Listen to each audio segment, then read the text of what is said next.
चलिए जी स्टार्ट करते हैं चैप्टर नंबर 18। बहुत ही छोटा स्वीट और एक क्वेश्चन यहाँ से आना ही आना है एसजीजी ऑडिट से, ठीक है। और बहुत समराइज सिस्टमैटिक नोट्स मैंने इसमें बनाए हुए हैं, ठीक है। ज़्यादा जानकारी के लिए आप ये नोट्स डाउनलोड कर सकते हैं, ठीक है। नोट्स मैंने दिए हुए हैं अपने टेलीग्राम चैनल के अंदर भी, क्रैक सीए फाइनल के नाम से। तो स्टार्ट करते हैं भाई बिना कोई देरी किए, ठीक है। इसको मैंने समराइज करके आराम से जितना भी बताया है, जितना यहाँ पे आपको डिस्कशन मिलेगा, एक क्वेश्चन यहाँ से आना ही आना है, फिक्स है। तो बहुत ही ज्यादा स्कोरिंग में आपको इतना बोलूंगा, बहुत ही ज्यादा। अब डीडी आप पढ़ोगे वॉल्यूम 3 में, ड्यू डिलिजेंस इतना कुछ पढ़ना पड़ता है, फिर एक आधा क्वेश्चन है, 2 क्वेश्चन बनते हैं मैक्सिमम, यहाँ से क्वेश्चन आना ही आना, ठीक। सबसे पहले बात करते हैं ईएसजी की, मुद्दे की बात करेंगे। ESG, E stand for environment, S stand for social and G stand for governance. Environment में क्या आएगा? देखो जी, ऑब्वियस सी बात है कि environment stand for corporate climate policies, energy use, waste, pollution, natural resources, सबकी बात हो रही है, ठीक। कह रहा है देखो जी, आपने डेवलपमेंट करना है, बचपन से पढ़ते आ रहे हैं स्कूल के टाइम से, 4th और 5th क्लास से, कि भैया सस्टेनेबल डेवलपमेंट करना चाहिए। आप डेवलपमेंट करिए but without harming the resources, और जो आने वाली जनरेशन है उसके लिए चीजें खराब मत करिए। सेम बात यहाँ लिखी, कह रहा है आपको ह्यूमन नीड्स पूरी करनी है, वो बात ठीक है, but you have to preserve the resources provided by the planet, ठीक है। वो सिस्टम, वो रिसोर्स आपको कहीं ना कहीं प्रिजर्व करने पड़ेंगे। कह रहा है जो एनर्जी है, प्रोडक्ट है, सर्विसेज है, ठीक है, उसको आप प्रोसेस करिए और इस तरीके से प्रोसेस करिए कि वेस्ट जो है वो हजार्डस नहीं होना चाहिए। जो वेस्ट है वो वेस्ट, चाहे कार्बन एमिशंस हो, चाहे आपके ई वेस्ट हो, चाहे आपके फिजिकल वेस्ट हो, ठीक है, इस सब को प्रोसेस कर सके और ये आपको एनवायरनमेंट को नुकसान ना पहुंचाए।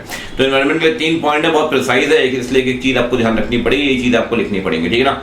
Climate policies, energy use, waste, pollution, ये सब कहीं ना कहीं एक्टिविटीज डिजाइन करेंगे, ह्यूमन नीड्स को आप पूरा करिए, बट आप कहीं ना कहीं प्रिजर्व करेंगे लाइफ सपोर्ट सिस्टम प्लैनेट्स का, और साथ में एनर्जी को प्रोसेस करिए। वेस्टेज कम से कम होनी चाहिए, अगर वेस्टेज है तो उसे आप प्रोसेस करिए। सोशल में सिंपल आएगा, देखो जी, जो रिलेशनशिप आप डेवलप करते हैं with the people, with the institutions, with the communities जहां आप बिजनेस कर रहे हैं, जो कहीं ना कहीं वैल्यू चेन इन्वॉल्व होता है हर बिजनेस में। देखो जी, अगर आप एनवायरनमेंट को नुकसान पहुंचाएंगे, वहां के लोगों को पॉल्यूशन झेलना पड़ रहा है, बीमारियां हो रही हैं, हजार्डस है, तो कहीं ना कहीं आपकी सोशल रिलेशनशिप भी खराब होगी, और हो सकता है अल्टीमेटली आपको अपनी फैक्ट्री, आपको अपना इंस्टीट्यूशन शिफ्ट करना पड़ जाए या बंद करना पड़ जाए। तो कह रहा है you have to build the relationship. इसमें कह रहा है चाहे लेबर रिलेशंस हो, चाहे डाइवर्सिटी हो, चाहे इंक्लूजन हो, ठीक है। आप सीएसआर पढ़ते हैं, सीएसआर के अंदर भी काफी सारी बातें थी, सोसाइटी के लिए आप काम करिए, ठीक है। गवर्नेंस के अंदर कह रहा है you have to build the practices, the controls, the policies, the procedures, कि सही डिसीजंस आप ले सकें, इफेक्टिव लॉ को आप कंप्लाई करें, स्टेक होल्डर की सारी नीड पूरी करें। तो सही पॉलिसी, सही स्ट्रक्चर, सही प्रोसीजर्स, ताकि आप अपनी नीड्स पूरी करें, but you have to fulfil the needs of the stakeholders also, और साथ में you have to comply with the law, ठीक है। तो ईएसजी, एनवायरनमेंट, सोशल और गवर्नेंस, कहता है देखो जी, 2 तरह की रिपोर्ट होती है। एक होती है क्वालिटेटिव रिपोर्ट, ठीक है, इसमें कहीं ना कहीं हम बात करते हैं स्ट्रेटेजी की, कि भाई कंपनी क्या कर रही है, और एक होती है क्वांटिटेटिव रिपोर्ट, इसमें हम मैट्रिक्स की बात करते हैं, केपीआईज की बात करते हैं, भाई फॉर एग्जांपल कार्बन एमिशन कितना हुआ है ना, 2.5, ठीक है, जो भी है आपको पता है कार्बन एमिशंस के बारे में, पॉल्यूशंस के बारे में, PM10, जो भी चीजें हैं, उसका मैट्रिक्स जो होगा, आपका अपने केपीआईज होंगे, आपके अपने बेंचमार्क्स होंगे, बेंचमार्क के हिसाब से आप कंपेयर करिए, ठीक है। उसके बाद आप बताइए कि भाई क्या आपके मैट्रिक्स हैं। कह रहा है कहीं ना कहीं you have to link that matrix to measure the progress against the goals and report on the achievement, कि भैया अगर ये बेंचमार्क है तो इसके अगेंस्ट हम कितना कार्बन एमिशन कर रहे हैं, कितना PM2.5, कितना PM10 हम एमिट कर रहे हैं एनवायरनमेंट में, कितने पेड़ पौधे लगाने चाहिए ऑन एन एवरेज, और कितने हम लगा रहे हैं। तो क्या बेंचमार्क है और क्या हम कर रहे हैं, क्या हम बेंचमार्क पूरा कर रहे हैं, और अगर बेंचमार्क पूरा कर रहे हैं तो हमारे अचीवमेंट्स हम डिस्क्राइब करेंगे उस केस में। ये होती है क्वांटिटेटिव डिटेल्स। कहता है जनरली आपको मिक्स्ड अप्रोच फॉलो करनी है सर, जहां पे आप दोनों इंफॉर्मेशन को यूज करेंगे, क्वांटिटेटिव भी, क्वालिटेटिव भी, ठीक है ना। और अगर आप ज्यादा मिक्स्ड अप्रोच लेकर चलते हैं तो कहीं ना कहीं you will provide maximum value to the quality of disclosures. तो कह रहा है हर एक एंटिटी जब अपने डिस्क्लोजर्स देगी स्टेक होल्डर्स को, तो क्वांटिटी और क्वालिटी दोनों के बारे में बताएगी, ठीक है। मिक्स्ड अप्रोच फॉलो करनी है। चलिए जी आगे बढ़ते हैं, ये तो बात हो गई ईएसजी की। SDG गोल्स, देखो जी 2015 में यूएन ने अपने मेंबर नेशंस को बोला कि हमें SDG गोल्स को अडॉप्ट करना चाहिए, there is an urgent need, क्योंकि यूएन का अपना एजेंडा है 2030 एजेंडा, इस पे यूएन काम कर रहा है कि भाई हमें कहीं ना कहीं अपने सस्टेनेबल डेवलपमेंट की तरफ काम करना है। तो यूएन ने 17 प्रिंसिपल्स बताए SDG के, 17 principles. Sir what is the full form of SDG? Sustainable development goals. UN कह रहा है आप काम करिए, आप प्रॉफिट कमाइए, वेल्थ मैक्सिमाइज करिए, but you have to keep the concerns of the society as well. ये 17 जो गोल्स हैं ये आपको पूरे करने, 17 प्रिंसिपल्स अचीव करने चाहिए। यूएन ने अपने मेंबर कंट्रीज को बोला है, आपको पता है इंडिया फाउंडर मेंबर है यूएन का। No poverty, zero hunger, good health, quality education, gender equality, साफ पानी, क्लीन वाटर, सैनिटाइजेशन। कहीं ना कहीं मैं आपको बताऊं, अगर आप इंडिया में बात करें, इंडिया को लेकर परेशान रहते हैं, इंडिया में चीज़ें इंप्रूव हो रही हैं, साफ पानी अभी भी कई जगह अवेलेबल नहीं है। अफ्रीका वगैरह आप देखिए वहाँ बहुत बुरी हालत है, बहुत बुरी। यूएन वहाँ बहुत काम कर रहा है, ऐसा नहीं है, ठीक है, यूनिसेफ है, बहुत चीज़ें वहाँ एजेंसी से काम कर रही हैं। अफोर्डेबल एनर्जी, ठीक, अगर आज से 15-20 साल वाला पहले देखते तो ये सारे कंसर्न्स हमारे लिए बहुत बड़े कंसर्न्स थे। अब चीज़ें डेवलप हो रही हैं 15-20-25 सालों में, ऐसा नहीं है, और आने वाले 15-20 सालों में और डेवलप हो जाएंगी, ठीक। इंडस्ट्री, इनोवेशन, इंफ्रास्ट्रक्चर, इनइक्वालिटीज नहीं होनी चाहिए सर, चाहे अफ्रीका में, यूएस में ब्लैक और व्हाइट में हो रही है, चाहे कास्ट के बेसिस पे होती है, ये नहीं होना चाहिए। सस्टेनेबल सिटीज, कहने के लिए हमने स्मार्ट सिटीज बनाए तो है, लेकिन बने कहाँ वो समझ नहीं आ रहा है अभी तक। रीजनेबल कंजम्पशन, ऑब्वियस सी बात है, जितना जरूरी उतना कंज्यूम करिए, अननेसेसरी वेस्टेज करेंगे एनवायरनमेंट को नुकसान पहुंचेगा। क्लाइमेट एक्शन, ठीक, life below water for the species जो पानी के अंदर है, चाहे अगर आप पानी खराब करेंगे, इंडस्ट्रियल वेस्ट पानी नदियों में लेकर जाएंगे जो इंडिया में बहुत सालों तक हुआ है, उससे फिश और ये सब चीज़ें खराब होंगी सर, उनकी लाइफ डेंजर में। Life on land, peace, justice and strong institutions. अब पीस जस्टिस तो कहाँ ही हो रहा है इस टाइम, आप देख रहे हैं क्या चल रहा है पूरे वर्ल्ड में, यहाँ वहाँ हर जगह वॉर ही वॉर दिख रहा है, ठीक है। और पार्टनरशिप फॉर द गोल्स, ये गोल जो है इसके लिए आपको एसोसिएट होना पड़ेगा, कोलैबोरेट करना पड़ेगा एंटिटीज के साथ, एजेंसीज के साथ, इंटरनेशनल हो चाहे नेशनल हो। कह रहा है ये 17 प्रिंसिपल है एसडीजी के, ये आपको मानने पड़ेंगे, ठीक। देखो जी ये 17 एसडीजीज थे, ठीक है।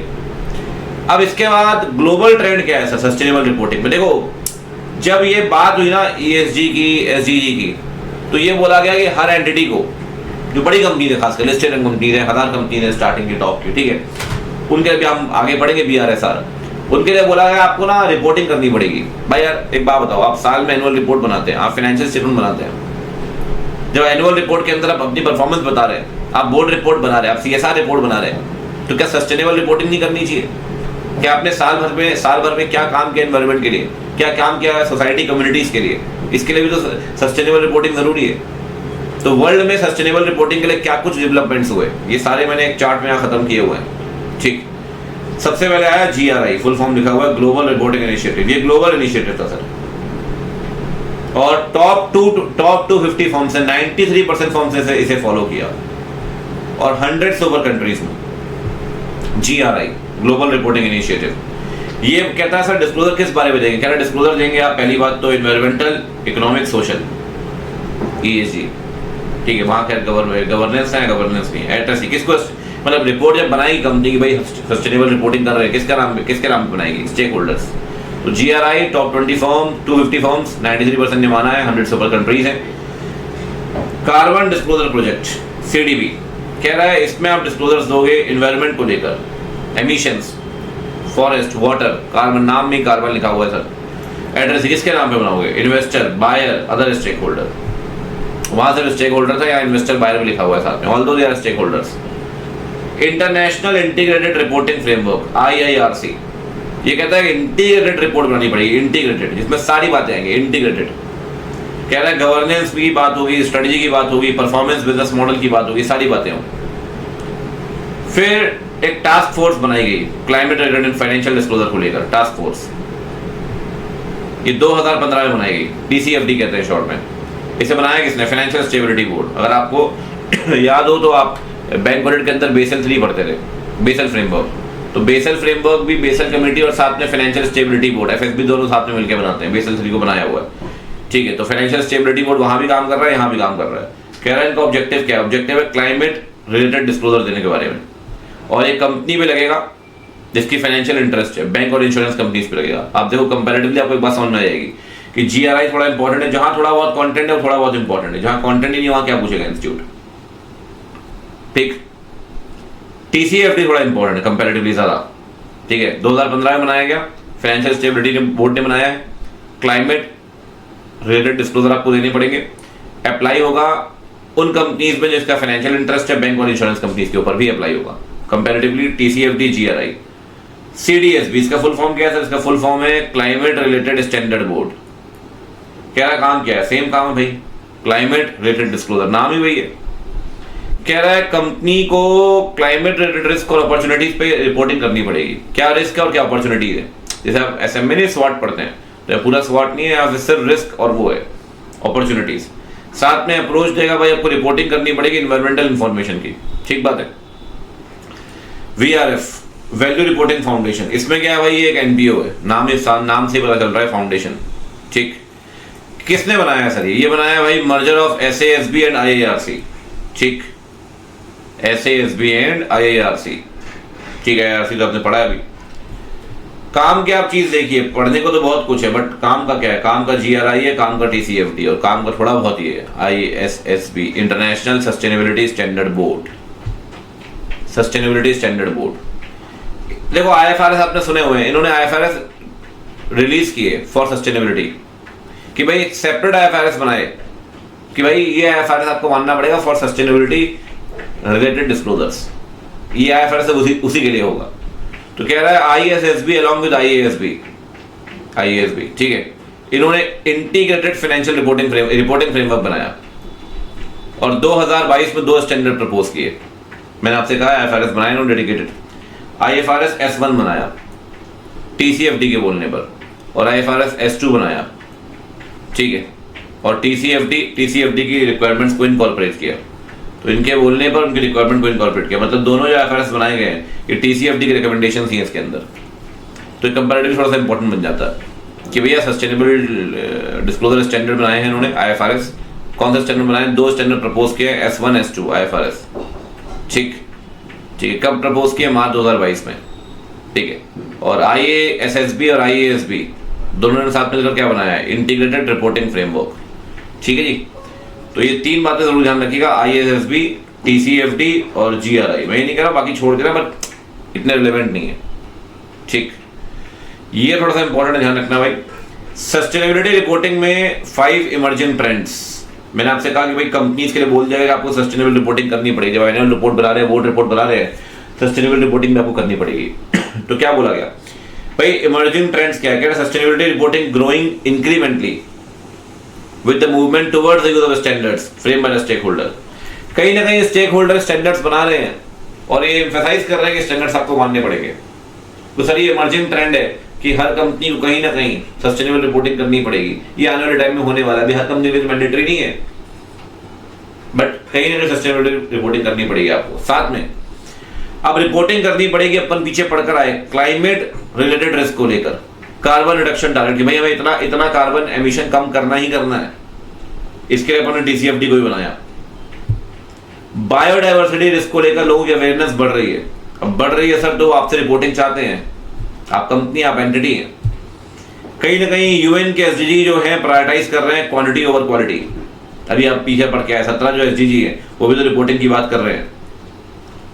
और क्लाइमेट रिस्क रिपोर्टिंग जो कहीं ना कहीं सोशल गवर्नेंस रिस्क की बात करता है, तो कह रहा है जो क्लाइमेट रिस्क की रिपोर्टिंग है वो जरूरी हो चुकी है।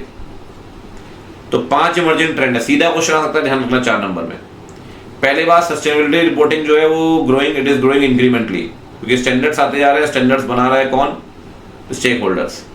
दूसरा है सर क्लाइमेट रिलेटेड रिस्क को लेकर इंक्रीज रिपोर्टिंग, और कहीं ना कहीं जो आपके कार्बन एमिशन है इसका रिडक्शन टारगेट पूरा करने के लिए। इसलिए आपने टारगेट पूरा किया नहीं किया, कैसे बताओगे स्टेक होल्डर को? तो बताएंगे रिपोर्ट बना के। तो रिपोर्टिंग तो बढ़ रहा है, पर अवेयरनेस बढ़ रही है regarding the biodiversity risk. SDG prioritise कर रहा है चीजों को, और रिपोर्टिंग रिस्क है और कहीं ना कहीं सोशल और गवर्नेंस रिस्क भी है वहां पे, ठीक। चलिए जी, अब बढ़ते हैं आगे। Again this is very very important, very very important. 6C integrated reporting के 6C कौन से हैं सर? बेसिकली कैपिटल है 6C, मतलब ये सारी की सारी कैपिटल है। Financial capital, manufactured capital, social capital, natural capital, human capital, intellectual capital. बिल्कुल ठीक बात है। अब देखिए क्या क्या दिया है कैपिटल। मैंने हर एक चीज को जो इंपॉर्टेंट है उसको आप देखें हाईलाइट किया हुआ, मतलब बोल्ड और रेड कलर से किया हुआ है, बिल्कुल आसान है। फाइनेंशियल कैपिटल आप बचपन से पढ़ते आ रहे हैं, सोशल साइंस से बिजनेस स्टडीज तक। Pool of funds, financial capital. Financial capital कहां से आएगी? इक्विटी, डेट, ग्रांट, फाइनेंस, ठीक। Manufacture capital, building, land, equipment, infra, ये कहीं ना कहीं आप इनका यूज करेंगे for the production of good service. ये मैनमेड कैपिटल है sir, human credit. Equipment, tool, building आपने बनाई है, फैक्ट्री है, प्लांट है, मशीनरी है, ह्यूमन क्रेडिट है सर। ये आपको हेल्प करेगा production of goods and service. इसे क्या बोलेंगे? इसे बोलेंगे manufactured capital. Social capital, social capital अपन नीचे पढ़कर आए, जो रिलेशनशिप आप एस्टैब्लिश करेंगे with the communities, with the people living there in. कहता है relationship establish with the community, group of stakeholders. इसमें कॉमन वैल्यूज भी आपकी बिहेवियर आएंगे, जो ट्रस्ट और लॉयल्टी ऑर्गेनाइजेशन ने अचीव किया इतने सालों में।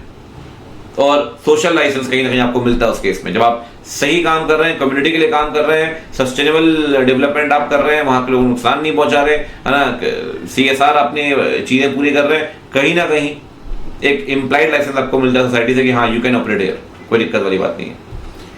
Common behaviour, value, trust, loyalty, ये सारी चीजें। नेचुरल कैपिटल, ये तो आपको बताइए, रिसोर्सेस, वाटर, लैंड, मिनरल्स, ठीक है। ये इनपुट है जिसके इनपुट को लेकर आप आउटपुट क्रिएट करेंगे, मतलब प्रोडक्शन के लिए इनपुट काम आएगा, ठीक। और कहीं ना कहीं आपकी एक्टिविटीज इंपैक्ट तो करती हैं सर नेचुरल कैपिटल को, चाहे पॉजिटिवली करें चाहे नेगेटिवली करें, नेचुरल कैपिटल को इंपैक्ट तो करेगी, ऑब्वियस सी बात है।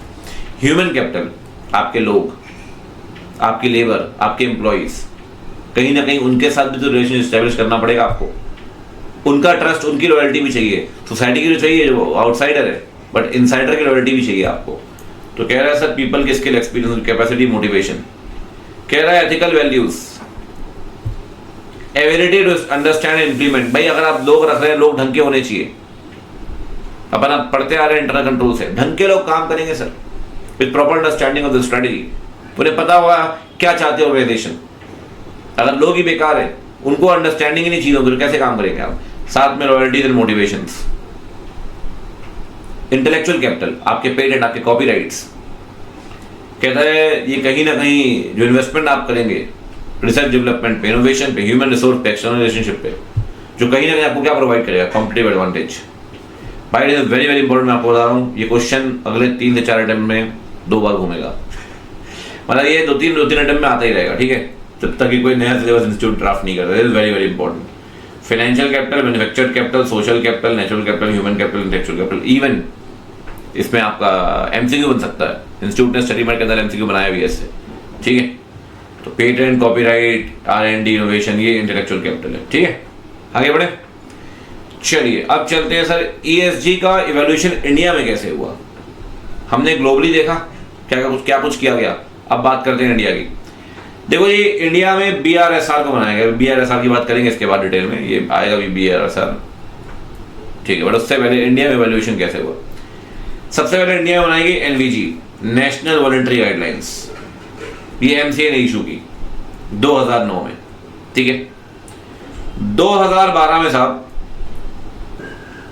BRR को लेकर आए, business reporting report, responsibility report. ये बोला गया कि ये मानना पड़ेगा, रिपोर्ट बनानी पड़ेगी टॉप 100 लिस्टेड कंपनीज को।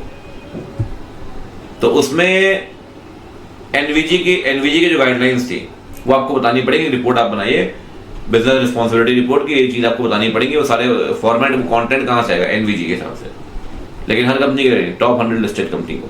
और जो भी वो अपनी रिपोर्ट देंगे BRR की, that will be the part of, that will be appended along with the annual report. Annual report के साथ जाएगी BRR की रिपोर्ट। ये बोला गया 2012 में।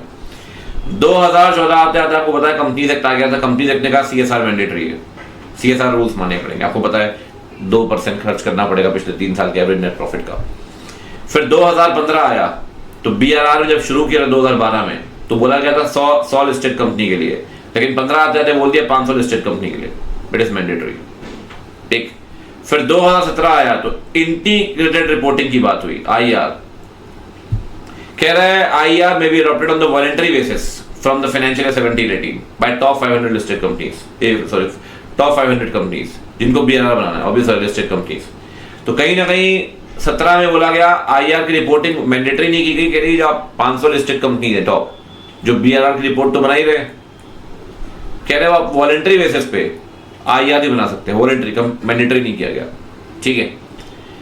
2019 में नेशनल गाइडलाइन बनाई गई वही रिस्पॉन्सिबिलिटी रिपोर्टिंग को लेकर, और ये अप्लाई की गई अगेन 1000 लिस्टेड कंपनी पे। मतलब शुरू हुआ 100 से, फिर गया 500 तक 15 में, 12 से 15, 100, 500 और 19 आते आते कर दिया गया 1000 लिस्टेड कंपनी के लिए। 1000 21 आया, बोले यार BRR बहुत चल गया, अब BRR को खत्म करो। अब तो BRR खत्म किया गया और कहीं ना कहीं आया BRSR। अभी आप देखो BRR चल रहा था, BRSR कब आया? Business responsibility and sustainability report 21 में, और मैंडेटरी कर दिया गया 2022 में कि 1000 लिस्टेड कंपनी को BRSR देना ही पड़ेगा एनुअल रिपोर्ट के साथ। उम्मीद करता हूं सब कुछ समझ में आएगा आपको। 2009 में NVG आया, 2012 में BRR आया 100 लिस्टेड कंपनीज के लिए, CSR आया 2014 में, 15 में 100 की जगह 500 कर दिया BRR, 17 में बोला कि यार IR आ गया है, आपके लिए मैंडेटरी नहीं है, वॉलंटरी है, 500 लिस्टेड कंपनीज के लिए मानना चाहते हैं तो मान सकते हैं। 19 में 500 से 1000 कर दिया, फिर 21 में आया BRSR, और 22 में BRSR को एक्सटेंड कर दिया टू 1000 लिस्टेड कंपनीज, और BRSR की जो रिपोर्ट बनेगी वो जाएगी विद द एनुअल रिपोर्ट। ठीक, गॉट सर ICAI ने क्या किया? देखो ये अब ICAI अपनी बातें तो बताएगा ना यार, स्टडी बैंक के अंदर इतना तो बनता है, उसका हक है इतना। फेब 2020 में ICAI ने सस्टेनेबिलिटी रिपोर्टिंग स्टैंडर्ड बोर्ड बनाया, SRSP। इसका मिशन था अवेयरनेस क्रिएट करना, मेजर्स को इंप्लीमेंट करना। कह रहा यार जब ग्लोबली इतना कुछ हो रहा है, हमें कुछ ना कुछ करना चाहिए, और ऑडिटर को भी गाइडेंस देना कि IR को लेकर आप कैसे एग्जामिनेशन करेंगे, कैसे रिपोर्टिंग करेंगे। तो मतलब ICAI ने एक काम किया भाई, एक काम जो किया वो किया, SRSP को बनाया 2020 में। ठीक है जी। ICAI ने सेबी के बोलने पर पहला अवार्ड इंट्रोड्यूस किया to celebrate the business practice of integrated reporting, internationally acknowledge as emerging best practice in corporate reporting. Award देने शुरू किए, बहुत बढ़िया, सेबी के द्वारा इनकरेज किया गया पहले तो। फिर एक सर्टिफिकेट कोर्स इशू किया ICAI ने SDG को लेकर, BRR को लेकर, IR को लेकर, और प्रपोज किया गया ICAI executive development programme BRR को लेकर। तो कह रहा है सर्टिफिकेट कोर्स भी लेकर आए, ICAI प्रोग्राम भी लेकर आया। कह रहा है नहीं भैया, आप सबको ये सीखना चाहिए, और आप सस्टेनेबिलिटी रिपोर्टिंग अगर कंपनी करती कि नहीं करती वो आप चेक करेंगे, तो चेक करने के लिए आपको भी सस्टेनेबिलिटी गाइडलाइंस का पता होना चाहिए, आपको भी SDG का नॉलेज होना चाहिए। इसके लिए आप सर्टिफिकेट कोर्स कर सकते हैं, डेवलपमेंट प्रोग्राम कर सकते हैं, काफी कुछ काम किया वैसे ICAI ने। आगे बढ़ते हैं जी, अब आते हैं जी BRSR पे। देखो BRSR के 9 प्रिंसिपल्स हैं, इसमें से क्वेश्चन घूमता रहेगा, मैं आपको बता रहा हूँ, है ना, फिक्स है, ये हम पढ़ेंगे। बट उससे पहले मैंने आपसे क्या बोला, BRSR की रिपोर्टिंग मैंडेटरी ऊपर आप पढ़कर आए 22-23 में, ये वॉलंटरी था 21-22 तक, बट 22-23 में 1000 लिस्टेड कंपनी के लिए मैंडेटरी कर दिया गया, पढ़कर आया। कहता है BRSR में ना 3 पार्ट है, general disclosures, management process disclosures, principle wise performance disclosures. कह रहा है जनरल में क्या आएगा? कह रहा है जनरल में आएगा भैया detail of the companies, listed company जो रिपोर्टिंग कर रही है उसकी डिटेल, उसके प्रोडक्ट सर्विस की डिटेल, उसके ऑपरेशन की detail, employ details, holding subsidiary की डिटेल। मतलब कंपनी की सारी डिटेल आप इसमें दे दो, चाहे कंपनी की हो, चाहे होल्डिंग सब्सिडियरी की हो, चाहे एम्प्लॉय की हो, चाहे प्रोडक्ट की हो, चाहे सर्विस की हो, ये आएगा जनरल के अंदर, ये भी इंपॉर्टेंट है। सेकंड में क्या है? सेकंड में कह रहा है भैया मैनेजमेंट की क्या प्रोसेस, क्या गवर्नेंस, क्या लीडरशिप है जो काम कर रही है टुवर्ड्स सस्टेनेबिलिटी रिपोर्टिंग। तो मैनेजमेंट क्या कर रहा है वो आप बताइए सेकंड पार्ट के अंदर। थर्ड पार्ट में कंपनीज को रिपोर्ट करना पड़ेगा अपॉन KPIs। मैंने आपसे शुरुआत में कहा था कि qualitative along with quantitative reporting करनी पड़ेगी। जब हम KPIs की बात करते हैं, आप SM के अंदर पढ़ते हैं इंटरमीडिएट में, की परफॉर्मेंस इंडिकेटर, ठीक है ना। KPI की बात करते हैं तो KPI तो बेंचमार्क्स आप कंपेयर करते हैं सर, ठीक है ना। तो बेंचमार्क कहाँ दिए गए? कह रहे बेंचमार्क ये नीचे दिए गए 9 प्रिंसिपल्स, नीचे आप पढ़ोगे 9 प्रिंसिपल्स ये, ठीक। कह रहा है KPI को 2 कैटेगरीज में बांटा गया है जो कंपनी मानेगी KPIs को। एक एसेंशियल इंडिकेटर जो मानने ही पड़ेंगे, एक लीडरशिप इंडिकेटर जो ऑप्शनल है। MCQ इंस्टीट्यूट ने आए बनाया हुआ स्टडी मैट में आ सकता है, ध्यान रखना। लीडरशिप ऑप्शनल है, एसेंशियल मैंडेटरी है।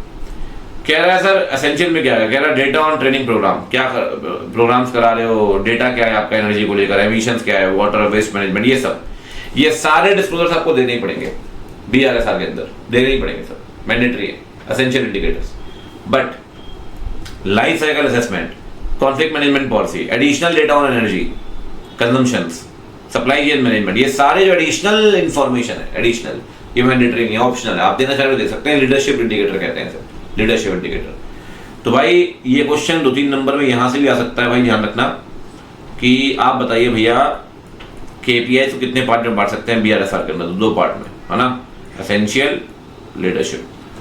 ठीक, चलिए जी अब चलते हैं 9 प्रिंसिपल ऑफ बीआरएसआर। भैया इतना कुछ है ना कि इसमें आप समझ तो लोगे, चलो एक समझ लिया, दूसरा समझ लिया, मेन बैच के अंदर हमने काफी टाइम लगाया तो समझा, सारे पॉइंट्स हमने समझा, लेकिन सर समझने से होगा नहीं ना। मैं निमोनिक को बहुत ज्यादा प्रेफर नहीं करता, बट यहाँ पे निमोनिक के अलावा कोई ऑप्शन नहीं है, तो अभी मैं रिवीजन करवा रहा हूँ, इसलिए निमोनिक से पढ़ के याद करना पड़ेगा। ठीक है, पूरे प्रिंसिपल याद हो जाएंगे निमोनिक के थ्रू। बहुत मेहनत की है, पूरे दिन लगाया निमोनिक बनाने में। गिटार लेकर मीनार में गए, वहां कार मिली, वहां टिफिन खाया, उधर ही फिर खाकर, जब खाना खा लिया तो पक्का पेस मिलेगी। ऐसी पेस मिली कि एसआरसीसी में चले गए अंदर और वहां जाके रनिंग करने लगा। गिटार लेकर मीनार में पहुंचे, वहां कार मिली, टिफिन उधर ही खाया, पक्का पेस मिलेगी। ऑब्वियस सी बात है, ऐसी पेस मिलेगी, वहां गए एसआरसीसी में अंदर रनिंग करने लगे। गिटार ठीक है, मीनार ठीक है, कार को स्पीड मिली, टिफिन उधर खाया, पक्का पेस मिलेगी, मिलनी है, एसआरसीसी में अंदर गए और रनिंग करने लगे। ठीक है, चलो जिसको निमोनिक से नहीं पढ़ना वो देख लेना एक बार। बाकी निमोनिक में आपको मैं बहुत ज्यादा रिकमेंड नहीं करता, बट यहाँ पे इतना घूमेगा ना दिमाग के, निमोनिक ही एकमात्र रास्ता है इससे बचने के लिए, और ये बहुत ज्यादा इंपॉर्टेंट है। मेन 24 के अंदर क्वेश्चन आएगा, क्वेश्चन आएगा सर, यहाँ से आएगा ही आएगा 100%। ठीक है, कह रहा है पहला, नाम जरूर ध्यान रखना भाई, पता चला सारे प्रिंसिपल है नाम याद नहीं। पहला प्रिंसिपल है एथिक्स को लेकर, ट्रांसपेरेंसी अकाउंटेबिलिटी को लेकर, एथिक्स, ट्रांसपेरेंसी, अकाउंटेबिलिटी। इसमें 5 पॉइंट है sir. Governance is office factory, ethics compromise नहीं होना चाहिए फैक्ट्री में, ऑफिस में, स्टोर में, जहां भी आप काम कर रहे हैं। सारी इंफॉर्मेशन शेयर होल्डर को दीजिए। कोई भी ना टफ पॉइंट नहीं है, बट पॉइंट जो है सारे की दिमाग घूमता है। एडवर्स इफेक्ट अगर है आपके बिजनेस का, ऑपरेशंस का, तो डिस्क्लोजर दीजिए, डिस्क्लोजर्स। प्रिंसिपल्स को अडॉप्ट करिए सर, जो 3 प्रिंसिपल ऊपर लिखे हैं और जो 9 प्रिंसिपल्स दिए हुए हैं। ठीक, अगर कोई भी वायलेशन होता है तो रिस्पॉन्ड करना पड़ेगा विदाउट साइड एंटिटीज। कोई भी एंटिटी अगर आपको लगता है वायलेट कर रही है सर 9 प्रिंसिपल्स, तो आप भी रिस्पॉन्ड करिए। तो भैया 5 हो गए। Governance in office factory, information share holder को बताइए, ट्रांसपेरेंट डिस्क्लोजर्स अगर एडवर्स इफेक्ट है तब, एडॉप्शन ऑफ द प्रिंसिपल्स, और अगर वायलेशन होता है तो रिस्पॉन्ड। ठीक, ये हो गया पहला, guitar, governance, information available, transparent disclosure in the case of adverse effect, adoption of these principles, और रिस्पॉन्ड अगर प्रिंसिपल नहीं माने जाते तब। अगला आ गया भैया मीनार। ध्यान रखना, ऊपर एथिक्स, ट्रांसपेरेंसी, अकाउंटेबिलिटी, नीचे इसमें मैं तो देखो टाइम लगा ही रहा हूँ, बट आपको बहुत टाइम लगाना पड़ेगा। मैं आपको इतना बोल रहा हूँ, एक बार ढंग से ना इसको खुद से जब तक नहीं करोगे, कितनी बार करवा दूं, खुद से अब तक नहीं करो ढंग से, दिमाग में सेट नहीं होगा। तो इसमें आराम से मेरा रिवीजन आपने देख लेना, अभी रिवीजन आप देख लो पूरा, इसका 2 घंटा आपने डेडिकेट कर दिया इन 9 प्रिंसिपल्स को, और पढ़ के एक बार दोबारा रीड करके, तीसरी बार चौथी बार रीड करके, एक बार निमोनिक देख लिए, 2-2.5 घंटा डिवोट कर दोगे, ये सेट है। 4 नंबर आपके, आपको बता रहा हूँ। ठीक, safe and sustainable goal and service, क्या कहता है मीनार, मिनिमाइज द रिसोर्स। मैंने ऊपर भी आपको बताया कि बहुत मैक्सिमाइज मत करो सर, नेचुरल रिसोर्स से बर्बाद हो जाएंगे। कंज्यूमर्स को बताइए उनके राइट्स के बारे में, और एक्सप्लॉयटेशन रिड्यूस करिए नेचुरल रिसोर्सेज का, सस्टेनेबल डेवलपमेंट करना पड़ेगा, कंजम्पशन वैसे ही करना पड़ेगा। तो मिनिमाइज द रिसोर्सेज हो गया भाई, अवेयरनेस क्रिएट करनी पड़ेगी, और रिसोर्स को कंजम्पशन है, एक्सप्लॉयटेशन को रिड्यूस करना पड़ेगा। Reduce the over exploitation, aware the consumers, minimise the resource usage. ठीक, ये है सेफ एंड सस्टेनेबल गोल। ऊपर क्या था भाई, ऊपर था एथिक्स, ट्रांसपेरेंसी, गिटार। ठीक, अगला है प्रमोट। हाँ, ये पॉइंट दमदार है और ये पॉइंट इजी भी है। देखो जब आप बड़े पॉइंट आएंगे अपने आप आसान हो जाएंगे। एम्प्लॉय की वेलबींग प्रमोट करिए sir, promote the wellbeing of employees. इसमें क्या आएगा वेलबींग के लिए? तीसरा प्रिंसिपल है सर, रेगुलेटरी रिक्वायरमेंट्स मानिए, कंप्लायंस, सही वेजेस दीजिए जो उनकी बेसिक नीड को पूरा कम से कम इतनी सैलरी तो पे करो उनकी बेसिक नीड पूरी हो पाए, उनकी डिग्निटी की रिस्पेक्ट करो सर। वर्क लाइफ बैलेंस होना चाहिए। अभी आपने देखा क्या हुआ, ठीक है, एम्प्लॉय परेशान है, डिप्रेस, सुसाइड कर रहा है, ये सब नहीं होना चाहिए। वर्क प्लेस सेफ और हाइजीनिक होनी चाहिए, comfortable, free of harassment, skill development होना जरूरी है, चाइल्ड लेबर काम नहीं करनी चाहिए, टाइमली पेमेंट करिए। देखो बड़ा पॉइंट है लेकिन बहुत ईजी पॉइंट है, मतलब यहाँ निमोनिक ना भी बनाऊँ तब भी काम चल जाएगा, एक तरीके से मैं आपको बताऊँ, ठीक। अगर निमोनिक इस बारे में नहीं बनाऊँ तब भी काम चल जाएगा। Compliance with law, appropriate wages, respect the dignity, work life balance, work place free from harassment, work place आपका सेफ हाइजीनिक, और साथ में skill development, prevention of child labour, timely payment of wages. ये एकदम सिंपल है, well being of employees, ठीक। कहता है जी अगला है रिस्पेक्ट फॉर शेयर होल्डर, चलो ये भी ठीक है, ये भी आसान है। तीसरा एम्प्लॉय, चौथा शेयर होल्डर, ठीक है जी। तो शेयर होल्डर में क्या आएगा, ट्रांसपेरेंट डिस्क्लोजर्स, इंटरेस्टेड पार्टीज कौन सी है, और जो भी बेनिफिट्स आपके पास आ रहे हैं फेयरली शेयर करो, मतलब डिविडेंड वगैरह बांट दो यार, बेचारा उम्मीद कर रहा है आपसे। Transparent disclosure, identify the interested parties, Fairlie share the benefits, ठीक है। लेकिन human rights, ethics, accountability, transparency, पहला वाला। दूसरा safe and sustainable goal, over consumption, over exploitation मत करो। Employees, share holder, human being. Human being में इजी पॉइंट आप देखिएगा, ह्यूमन बीइंग में कह रहा है ह्यूमन राइट को समझो as per the constitution of India, national policies. System develop करो जो ह्यूमन राइट्स को इंटीग्रेट करे, भाई ह्यूमन राइट्स वायलेट नहीं होने चाहिए, और रिकॉग्नाइज करिए ह्यूमन राइट्स क्या है, रिस्पेक्ट करिए स्टेक होल्डर्स के। सिंपल है बताऊं, ह्यूमन राइट्स में बहुत ही सिंपल पॉइंट है, वेरी वेरी सिंपल। क्या बोलता है भाई ह्यूमन राइट में, एक मिनट देना। ह्यूमन राइट में कहता है जी पहली बात तो understand the human rights, develop the system to integrate the human rights, recognise and respect the human rights. Understand the human rights, respect and recognise the human rights, develop the system which will integrate the human rights, ठीक। उधर restoration of environment, आप देखो मेरे हिसाब से ना आपको human rights है, शेयर होल्डर है या एम्प्लॉय, यहाँ निमोनिक नहीं भी यूज करो तो भी चल जाएगा, बट ठीक है हमने बना दिया तो कोई दिक्कत नहीं होनी चाहिए। कुछ पॉइंट जो ऐसे एनवायरनमेंट है, ये सब थोड़े घुमाते हैं आपको, है ना, तो यहाँ निमोनिक थोड़ा सा यूजफुल रहेगा। ये 6th प्रिंसिपल है सर। क्या कहता है भाई, ये कहता है पॉलिसी प्रोसीजर बनाइए जो इम्पैक्ट को एसेस करे और रेक्टिफाई करे एनवायरनमेंट को। रिसोर्सेज चाहे नेचुरल हो चाहे मैन मेड हो, ऑप्टिमम तरीके से यूज करिए। क्लाइमेट चेंज की तरफ कंट्रीब्यूट करना पड़ेगा आपको, कि भाई इंडिया भी कंट्रीब्यूट कर रहा है, इंडिया का अपना कमिटमेंट है टुवर्ड इंटरनेशनल रेगुलेशंस, जो आपको पढ़ कर रहा है एसडीजी और ये सब एक्टिविटीज कंपेयर करिए sir with the best practice, ताकि अगर हमारे यहाँ कहीं कमी है तो हम उसे रिड्यूस करें, चीजों को ठीक करें। एसेस करिए अपनी परफॉर्मेंस, ठीक है, और एवेन्यूज जिस वो तरीके जिसके थ्रू आप परफॉर्मेंस को इंप्रूव कर सकते हैं। ये है protection and restoration of environment. Policies थोड़ा जल्दी भूलोगे, बता रहा हूँ, इस पर टाइम लगाना पड़ेगा आपको।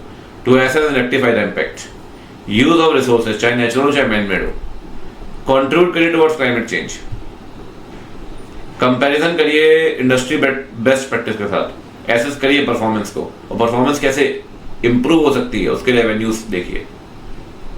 एसेस द परफॉर्मेंस, एवेन्यूज इसके थ्रू इंप्रूव कर सकते हो, comparison with the best industry practice, contribute towards climate change, use of resources in optimum manner, policy procedure बनाइए to identify and rectify the impact.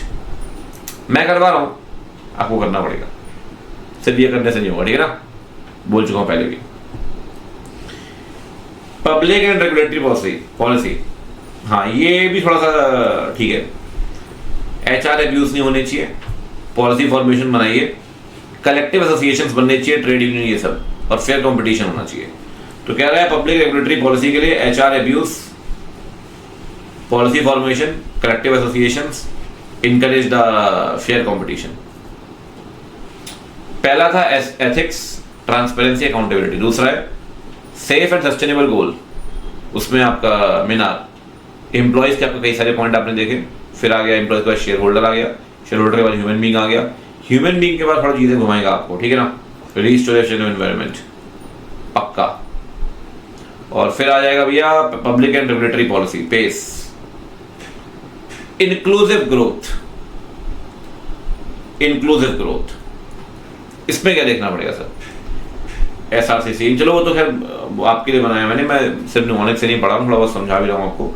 System बनाइए ताकि identify कर पाए impact. Sir impact तो पहले ही पढ़ा अपन ने, आइडेंटिफाई वहां ऊपर था, आइडेंटिफाई एंड रेक्टिफाई। या आइडेंटिफाई इम्पैक्ट, किसके ऊपर इम्पैक्ट आएगा? SDG एस्पेक्ट, सॉरी SCG, ठीक है। इम्पैक्ट को रिव्यू करिए, मेजर करिए, ट्रैक करिए एडवर्स इम्पैक्ट को, जो नेगेटिव इम्पैक्ट है। क्रिएटिव प्रोडक्ट टेक्नोलॉजी बनाओ जो कहीं ना कहीं क्वालिटी ऑफ लाइफ इंप्रूव करे, वेलबींग इंप्रूव करे।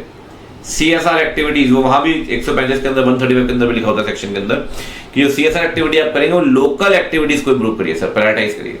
अब ऐसा नहीं कि आपकी फैक्ट्री सोलान में लगी हिमाचल प्रदेश में, तो हॉस्पिटल आप खोल रहे हैं तमिलनाडु में जाके। सर अगर CSR एक्टिविटीज आप कर रहे हैं तो लोकल एरिया को आप प्रायोरिटाइज करिए, कम्युनिटीज को रिलोकेट मत करिए। और अगर कर भी रहे हैं कि करना ही पड़ेगा सर, तो फेयर कंपेंसेशन मिलना चाहिए। पुरानी मूवीज में आप देखिए, है ना, बेचारे मकान बने हुए गरीबों को आपने हटा दिए।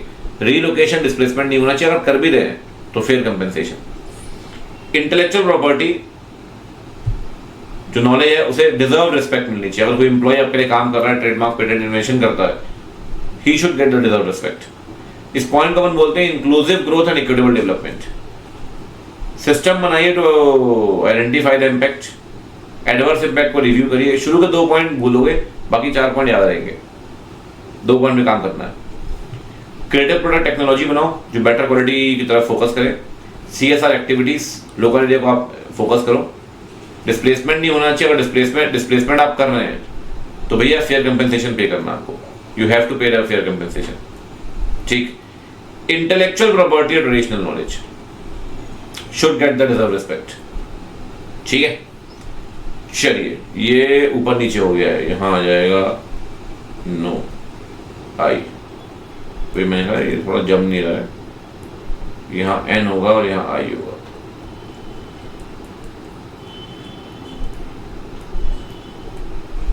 ठीक है। 9th प्रिंसिपल कह रहा है रिस्पॉन्सिबल मैनर में आपको देना पड़ेगा कुकुम्बर्स नहीं कंज्यूमर्स। इस थोड़ा कुकुम्बर लिख देते भाई। अच्छा एक बात बढ़िया, आप देखो, एक ह्यूमन बीइंग, एक शेयर होल्डर, एक एम्प्लॉय, एक कंज्यूमर, 4 पॉइंट नहीं बोलोगे आप, मैं आपको बता रहा हूँ, थोड़ा याद भी रहेंगे। बाकी सब में तो हेडिंग में भी माथा मारना पड़ेगा।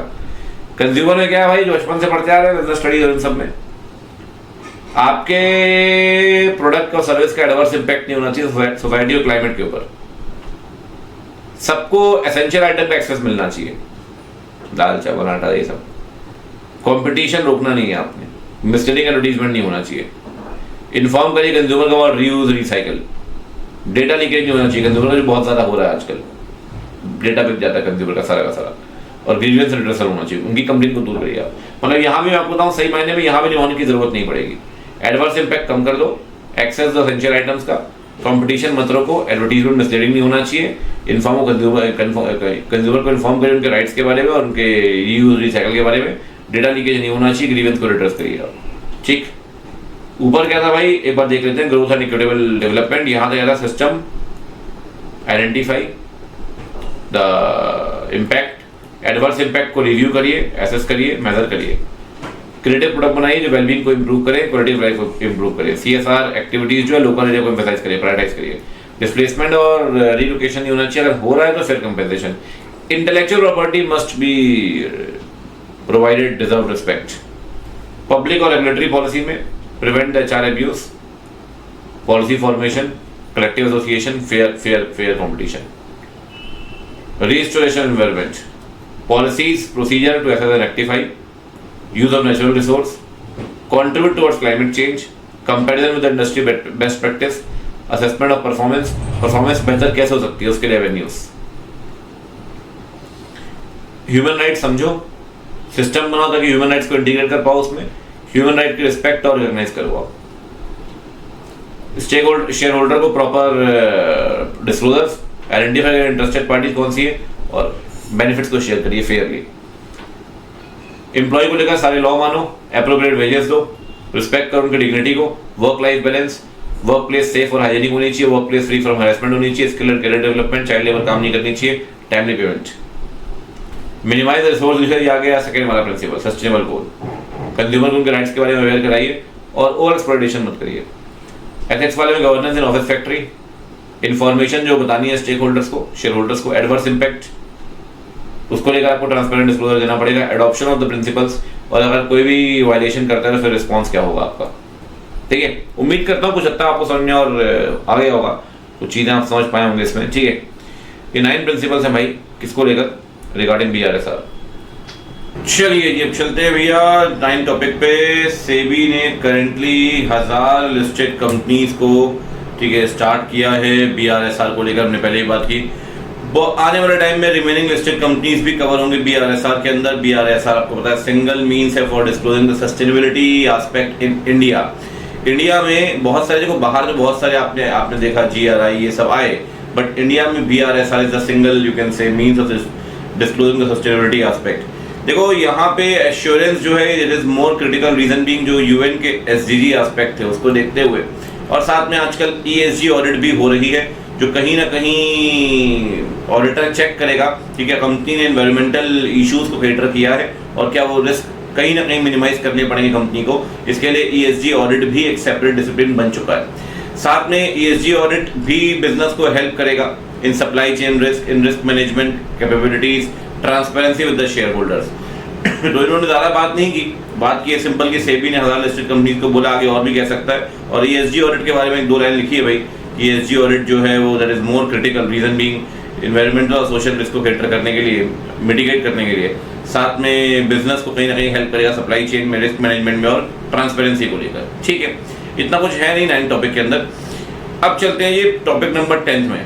10 क्या बोलता है, कहता है ये ICAI ने स्टैंडर्ड इशू किए हैं, ठीक है, SSAE 3000 किसको लेकर इशू किया है, ये SSAE सर, SSAE ऐसे ही तो पढ़ा आपने वॉल्यूम 2 में, ये SSAE क्या है, standard on sustainability assurance engagement. ठीक है, ये 3000 इशू किया गया assurance engagement on sustainability information. ठीक है जी सर, इसका यूज क्या है, इसका यूज है भाई एश्योरेंस एंगेजमेंट जहां पे आप चेक करोगे अगेन सस्टेनेबिलिटी इंफॉर्मेशन। ठीक है, कह रहा है ये अम्ब्रेला स्टैंडर्ड है और ये सारे एश्योरेंस एंगेजमेंट पे लगेगा, और कहीं ना कहीं अगर सस्टेनेबिलिटी की बात होगी इंडिया में और सस्टेनेबिलिटी रिपोर्टिंग करेंगे और ऑडिट करेगा एक ऑडिटर, तो उसको 3000 मानना पड़ेगा, अम्ब्रेला स्टैंडर्ड है।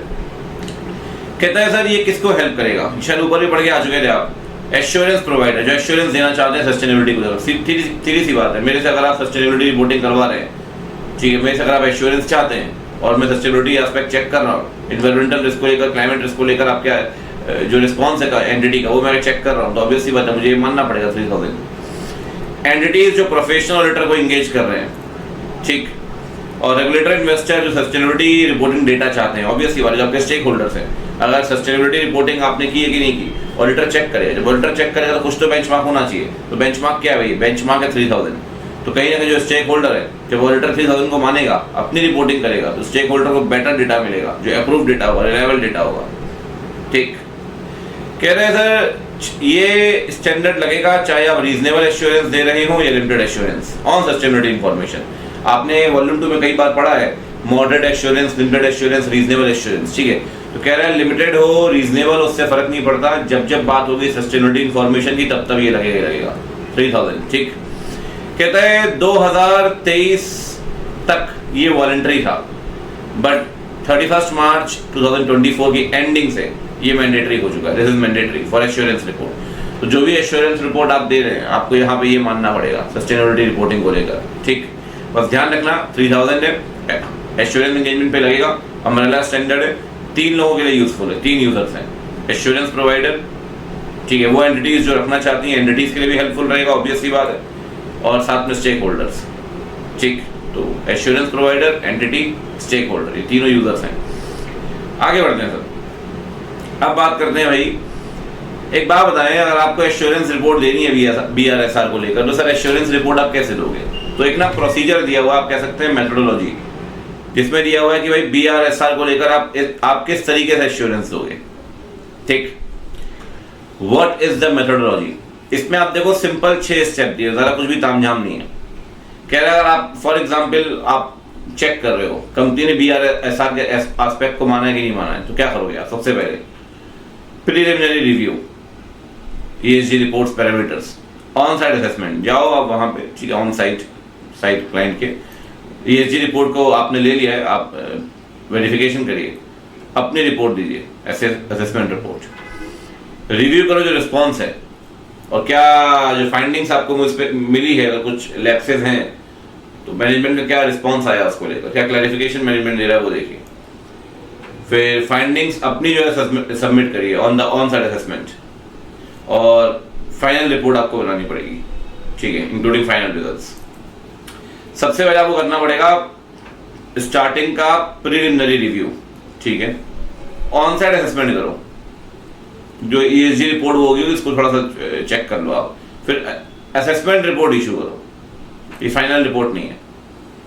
उसके बाद रिस्पॉन्सेस देखो, फिर फाइंडिंग सबमिट करो ऑन साइट को लेकर, ऑन साइट असेसमेंट किया है, फाइनली फिर एक असेसमेंट रिपोर्ट बनाइए, वेरिफिकेशन रिपोर्ट, जिसमें आपके फाइनल रिजल्ट्स होंगे, जिसमें असेसमेंट भी होगा, जिसमें रिकमेंडेशन भी होंगे, ठीक। तो ये 6 स्टेप है जैसे मेथोडोलॉजी की भैया एश्योरेंस रिपोर्ट देनी कैसे है। एक बात और सर, ऑडिटर का रोल क्या है ESG एस्पेक्ट को लेकर, ध्यान रखना, घूमना मत एग्जाम में। अगर आपसे पूछ रहा है 3000 तो फिर ये लिखना है, अगर आपसे पूछ रहा है मेथोडोलॉजी में बार बार कह रहा हूं तो फिर ये लिखना है, पता चला आंसर तो आ रहा है, क्वेश्चन नहीं आ रहा, किसी और क्वेश्चन में कुछ भी चुपका रहे हो। ऑडिटर का रोल क्या है सर ESG एस्पेक्ट को लेकर, ठीक है। कहता है जी ऑडिटर को रीजनेबल एश्योरेंस लेना है, अच्छी बात है। क्या FS फ्री है MM से, ये तो बचपन से पढ़ते आ रहे। कह रहे हैं जब अंडरस्टैंडिंग लेगा वो एंटिटी की, 315 के अंदर भी लेता है अंडरस्टैंडिंग, तो देखना पड़ेगा क्लाइमेट रिलेटेड रिस्क, ये पढ़ते आ रहे हैं, और वो रिस्क कैसे रिलेवेंट है ऑडिट को लेकर, ठीक है ना। ये सर ये कौन सा ऑडिटर, ये भाई ESG ऑडिटर नहीं है, ये ऑडिटर है आपका स्टैट ऑडिटर। तो दिया गया है स्टैट को लेकर, लिखा हुआ है ना भाई, ऑडिटर का रोल क्या है in the audit of financial statement. बात आ रही समझ। ऊपर जो आप पढ़ रहे थे 3000 वो एश्योरेंस प्रोवाइडर था, यहाँ पे जो स्टैट ऑडिटर होगा, मैं स्टैट ऑडिटर फॉर एग्जांपल किसी कंपनी का, तो मेरी क्या जिम्मेदारी बनती है ESG एस्पेक्ट को लेकर। सबसे पहली बात तो कह रहा है जब आप अंडरस्टैंडिंग लोगे तो भाई you shall consider the risk climate related, साथ में वो रिस्क कैसे रिलेवेंट हो सकते हैं। कहता है कुछ कंपनीज में क्लाइमेट रिलेटेड रिस्क ज्यादा रिलेवेंट हो सकते हैं, जैसे कि bank, insurance, energy, transportation, material, building, agriculture, इस सब में, ठीक। बहुत सारे स्टेक होल्डर इंफॉर्मेशन चाहते हैं ऑडिटर रिपोर्ट से कि भाई क्लाइमेट रिलेटेड रिस्क को कैसे एड्रेस किया गया ऑडिट में। तो कह रहे हैं ऑडिटर को कहीं ना कहीं अपने जो ऑडिटिंग स्टैंडर्ड्स हैं ऐसे, उसको तो मानना ही पड़ेगा। ऑडिट रिपोर्ट आप बनाएंगे एज पर द ऐसे 700, 701, ठीक है, जैसा भी है। पहली बात अंडरस्टैंडिंग ऑफ एंटिटी की लोगे तो क्लाइमेट रिलेटेड रिस्क की अंडरस्टैंडिंग ले लेना, और वो कैसे रिलेवेंट ऑडिट के लिए, पहला वो। दूसरा, कुछ एंटिटीज ज्यादा रिलेवेंट होगा, जैसे कि bank, insurance, energy, transportation, material, building, agriculture, ये सब। बहुत सारे स्टेक होल्डर चाहते हैं कि ऑडिटर ने उस रिस्क को एड्रेस कैसे किया अपनी रिपोर्ट में, क्या बताया है, तो वो ऑडिट रिपोर्ट से उम्मीद करते हैं, और ऑडिट रिपोर्ट आप बनाएंगे एज पर द रिलेवेंट ऐसे, ठीक। कहते हैं सर ऑडिट ओपिनियन के साथ साथ, ठीक, it also provide information about the auditor responsibility and understanding of the matter of most significance। ये तो ऑडिटर रिपोर्ट की कंटेंट दे रहा है। कह रहा है ऑडिटर्स रिपोर्ट में ऑडिट ओपिनियन भी आएगी, ऑडिटर की रिस्पॉन्सिबिलिटी भी आएगी, बिल्कुल आती है भाई, और साथ में मैटर ऑफ मोस्ट सिग्निफिकेंस ऐसे 701 की ऑडिट मैटर, सब कुछ डाल दिया इन्होंने। फिर कह रहा है कुछ हालातों में EOM भी ऐड करते हैं आप, वाह, ठीक। साथ में ऑडिटर ये तय करेगा क्या एंटिटी ने रेलेवेंट क्लाइमेट रिलेटेड डिस्क्लोजर दिए हैं क्या इन financial statement as per the AS और NDS, ठीक।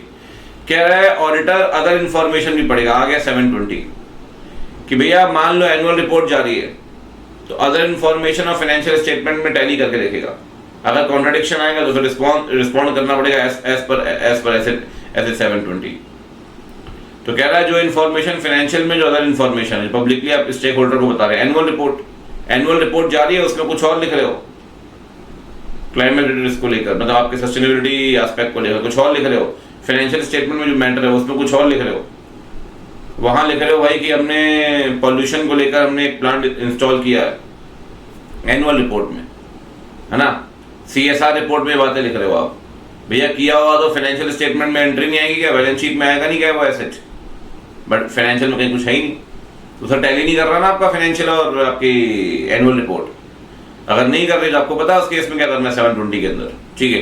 तो कह रहे हैं अदर इन्फॉर्मेशन भी पढ़िए और चेक करिए, जो अदर इन्फॉर्मेशन पब्लिकली डिस्क्लोज की गई है टू द स्टेक होल्डर्स, जैसे कि एनुअल रिपोर्ट है, प्रेस रिलीज है, क्या वो टैली कर रहे हैं आपस में? उसके आगे क्या करना है वो यहाँ में नहीं किया, वो कह रहा है 720 हिसाब से रिस्पॉन्ड करेंगे, करना पड़ेगा। ठीक है, आपको पता है 720 क्या करते हैं अपन। तो भाई इंपॉर्टेंट है ये भी ESG एस्पेक्ट को लेकर। स्टैट का काम है सबसे पहले स्टैट की रिस्पॉन्सिबिलिटी रीजनेबल एश्योरेंस लेने की। दूसरी जिम्मेदारी भाई एंटिटी की अंडरस्टैंडिंग लेगा तो रिस्क की अंडरस्टैंडिंग लेगा। ठीक है, साथ में वो रिस्क कैसे रेलेवेंट होगा ऑडिट के लिए।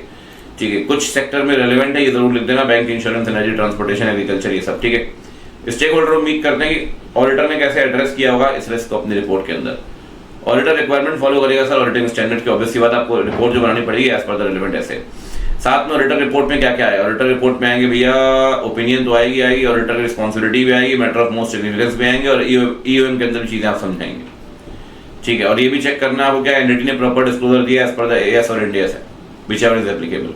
और अदर इन्फॉर्मेशन चेक करिए, और जो इन्फॉर्मेशन पब्लिक को बताएगी जैसे कि एनुअल रिपोर्ट, प्रेस रिलीज, और कंपेयर करिए कि जो फाइनेंशियल स्टेटमेंट में बातें दी गई हैं और जो अदर इन्फॉर्मेशन में बातें दी गई क्या वो कंसिस्टेंट है, और फिर you have to respond as per S 720। ठीक है जी, दैट्स इट। ये चैप्टर हो गया कंप्लीट। एक बार इस सेशन के बाद से पढ़िए, 2 बार करीब करीब, मैंने कहा 2-2.5 घंटे वहां लगा देना, मतलब 3 से 3.5-4 घंटे आपने लगा दिए। ये कभी भी चैप्टर लाइफ में नहीं भूलूंगा मैं आपको बता रहा हूँ। ठीक है, झमाझम 4 से 5 नंबर आपके हैं। डन है, चलिए।